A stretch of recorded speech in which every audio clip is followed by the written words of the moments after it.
Hello everybody and welcome back to Rebellious Menstruation. Today we're reviewing Clementine Ford's Fight Like a Girl. This was first published in September 2016. Ford personally recounts her life, a memoir of sorts that covers off salient points about the patriarchy and feminism and how she became a feminist. As a journalist and columnist, she's actually quite well known here in Australia. Ford routs her own anti-feminist feminism genesis, where equality is queen, but feminism as a word and a construct equates to lesbian, that the labels that are thrown around are as important as the words that we actually use and mean.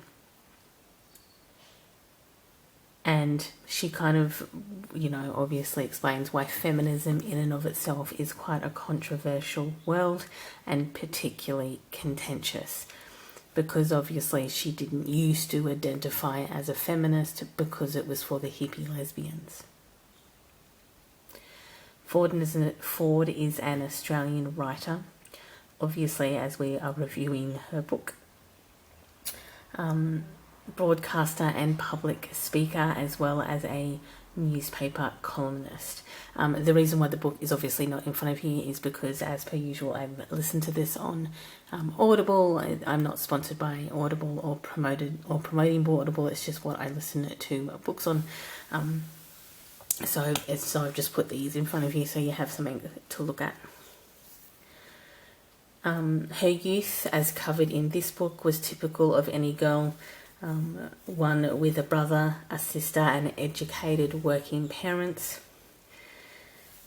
When realizing she was chubby as a child, as she kind of went from childhood into teenagerhood, she developed bulimia and anorexia. But instead of being provided the help that she needed at the time, she was actually praised very much so for losing the weight and on becoming attractive and pretty because of losing the weight. So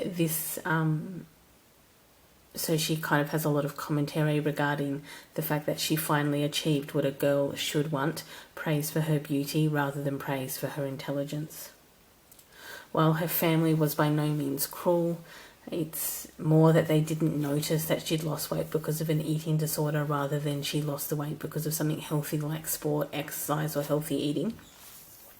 They inadvertently reinforced what it meant to be a girl. Attractive, thin, nice, quiet, girly, but not too revealing. And promoted the ideology of control yourself and your attractiveness. Stay inside, go outside, be both available and unavailable, where the boys are pushed outside, out of their bodies, out into the world. They are taught to build, grow, develop, move, and change. Ford also covers being a teenager, a university student, a traveller, and a columnist. She details the amount of abuse she receives as a professional columnist and the hate directed at her online, by phone, email, and in hard copy mail.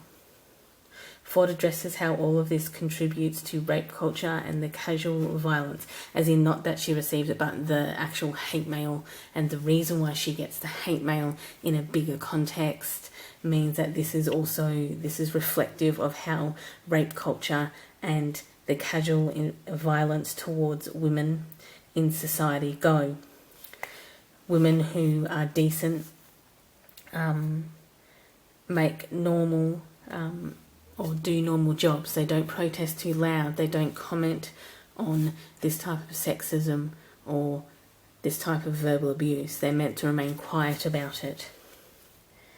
So this actually, so basically how the abuse that she gets and receives is considered normal and right because she is a loudmouth woman with an opinion. So a lot of the commentary then reinforces the fact that women with an opinion are wrong, and that she is still unacceptable, and that women who have a voice are actually unacceptable in society. She's still confronting truths that can be terribly hard to hear and to listen to. How the pro-life campaigns deny the women's right as nothing. That you become only an exoskeleton essentially to support the womb, and any abortion or even taking a step back from that, any contraception used like the morning after pill that could potentially terminate, it developing, that could have potentially terminated anything before it becomes anything, is taught to be tormenting. So basically, if you get an abortion, that you are taught that this is an aberration, that you should feel guilty about this for the rest of your life, rather than treating it as a personal choice for women to be able to work through.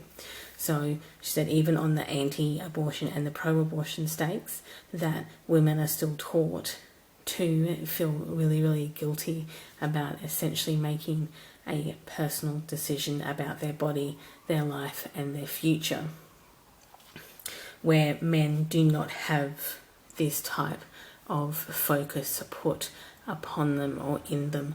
They are not treated like walking semen. Ford refuses this repentance. She is unequivocal in her choice as an autonomous human to have made the decisions that she's made. Ford's book shows how exhausting and demanding the world is for women constantly. All women, irrelevant of whether you speak out or not, whether you are quiet and passive about your abuse or loud and get accused of being angry, bitter, self-loathing and narcissistic. You will get accused of being not pretty enough, not thin enough, not smart enough if you speak out or are loud or become loud or have an opinion or identify as feminist. All of these things contribute to the fact that women participate in the world in what's largely regarded as a very negative way. There will be links below. Thanks for watching. Enjoy your morning, afternoon or evening, depending on where you are in the day. And I will catch up with you all in the next video. Bye everyone.